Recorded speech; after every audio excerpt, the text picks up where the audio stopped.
Imagine being able to get your anxiety under control so that it feels less intrusive in your day-to-day life. Well, that's something that I've been able to do for myself with time, effort, and perseverance. I'm not perfect at it, but today I'm sharing 8 ways that you can manage anxiety so you can feel calmer and more in control. So if you're new here, hi, I'm Jeremy Godwin, and this is Better Mental Health. I had a total breakdown in 2011, followed by a few years of severe depression and anxiety, and that led me to study psychology, sociology, and counseling.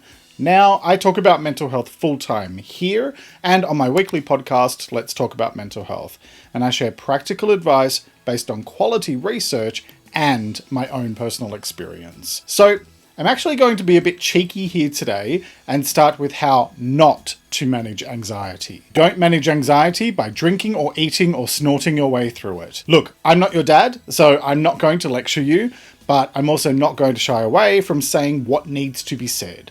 I tried drinking and eating my way through it, didn't try snorting, thank goodness, and I can tell you from first-hand experience that it didn't work, like at all. Alcohol is a depressant, so you can imagine how well that turned out when mixed with actual depression and anxiety. And as for food, well, you can eat your feelings all you like, but you'll just keep carrying them around with you physically and emotionally until you eventually deal with them.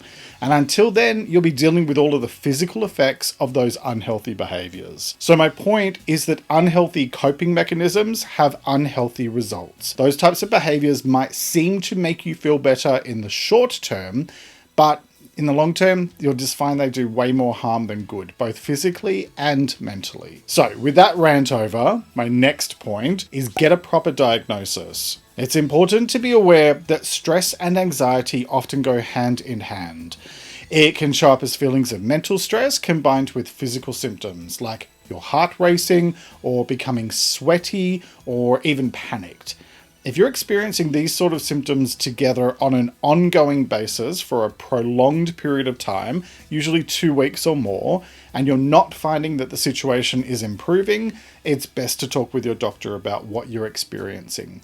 Please don't self-diagnose because those symptoms can also be related to other situations, and so a proper and accurate diagnosis is important. You can also complete an online tool called the K10 Anxiety and Depression Checklist. It's commonly used in Australia. It's available for free from lots of different sites, and I'm going to link one in the description below. And it can help you to identify if you might need to have a chat with your doctor or another healthcare professional.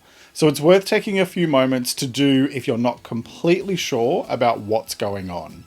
Look, it's better to know what's happening rather than staying in the dark because these things can get out of hand really quickly if left untreated. In my case, I went from mild panic attacks to being suicidal in the space of just 2 weeks. So please make sure that you're treating your well-being as your number one priority. Okay, so my next point is address the root cause or causes. And I say this on the basis of having a proper diagnosis first, and then beyond that, the piece here is about taking the time to identify what is contributing to your situation. By that, I mean what's going on inside you, your thoughts, feelings, and emotions, as well as your external circumstances like work, home, family, financial, etc. If you're struggling to identify what the contributing factors are for you, then you might find it helpful to work it through with a counselor or therapist. And please bear in mind that dealing with the root cause might need that you need to come at things from a few different angles. Depending on your situation, it might be a combination of medication and therapy, as well as your own daily actions, including the things I'm covering in this episode. Each situation is unique, so you need to find out what is right for you. The main point here is this: don't just leave it, but do something about it. Okay, so here are some simple anxiety management techniques that might be helpful, including journaling. And this is about writing out your feelings as a way of expressing them, because if you keep your emotions bottled up, then they stay bottled up, which can do a lot of harm in the long run. So channel them out in a healthy way. Plus, it helps you to process your thoughts. And my next point is actually a continuation of this one, and it is use an anxiety journal or mood tracker. And this is about having something specifically designed to either capture those anxious thoughts so that you can get them out and channel them into their own designated space, rather than a journal that might be a more broad way of reflecting on your day.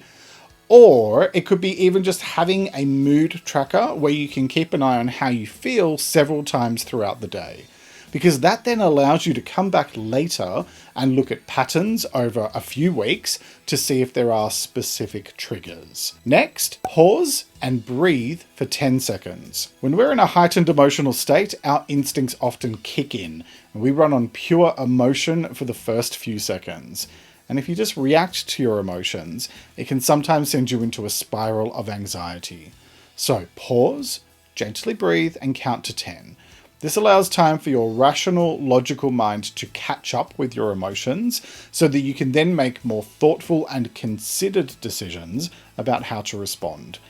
There are also lots of focused breathing techniques that you might like to explore as well, so whatever it is, see what works for you. Next, focus on what is within your direct control. Many of the things we worry about are outside of our direct control. You have no control over other people or events outside of yourself. All you can actually control is what you choose to do and say, as well as what you choose to do with your feelings. When you accept that, it makes it just so much easier to let go of the stuff that is out of your control.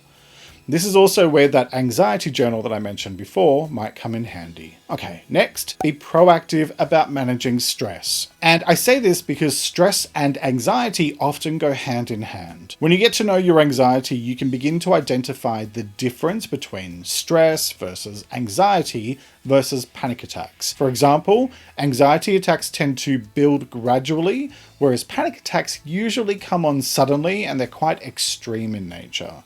So spend a little time each day to just sit quietly and connect with yourself so that you can become aware of your own emotions and begin to understand the different things that are happening for you each day. When you're proactive about managing stress, you can slowly reduce the likelihood of it turning into anxiety. I mean, it's not a magic cure, but any reduction is better than nothing. And besides, prevention is better than cure. So how do you do that? How do you find healthy coping mechanisms for stress? Well, that's a great question that I answer in this video, where I talk about how to cope with stress in a healthy way. And you might also find it helpful to listen to my weekly podcast, Let's Talk About Mental Health, for even more advice. You'll find it linked in the description below. Thanks so much for joining me today. Take care and talk to you next time.